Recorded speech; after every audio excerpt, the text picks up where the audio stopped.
60 ildir, 65 yaşım var, 5 yaşından saxlayıram. Dədə babadan bu bizim qanımızda var, damarımızda. 7 arxam, 7 babam göyərçin saxlayıb. Balaxanada hələ bir ev tapa bilməzsən ki, həyət, orada göyərçin olmasın. 10 yaşında uşaq da saxlayır. 32 Bakı kəndi, hamı göyərçin saxlayır.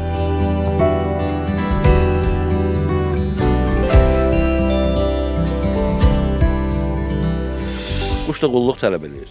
Yeri təmiz olsun, qulluq istəyir, yaxşı yemək olsun. Onların da yatmağa yerləri var, xanələr, biz xanədir. Onun içi təmizlənməlidir, üstü təmizlənməlidir, içi təmizlənməlidir. Bunlar öz yerisini tanıyır. Gedir göğün içində görsənmir, gəlir yan yerini tapır. Şuurlar var bunların, şuursuz heyvan da göyərçin.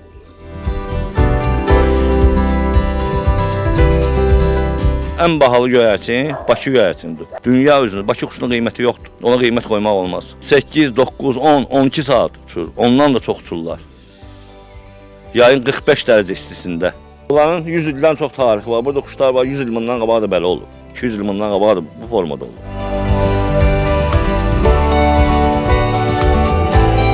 Mike Tyson Moskvaya gələndə Rusiyan meri Luşkov, keçmiş meri əlində 2 quş apardı.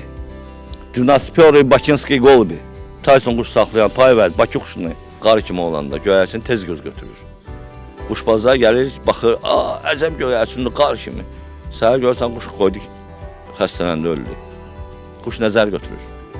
Ona görə vururam qırmızı, qoyas bilinməsin.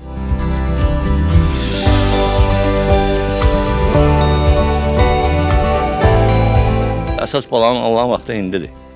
Fevral-mart ayı. May ayının birində dartırlar qənətlərini, köhnə quşlarını. Bir aya qənəti gəlir. 2 həftədən sonra uçan göyərçin öz formasını götürür. İyul, avqustun 20-sinə. Avqustun 20-sində bizdə deyirlər, Bakılılar quyruq donur. Quyruq donan vaxt, avqustun 20-sində quyruğu açırsan bayırda, quyruq ərimir.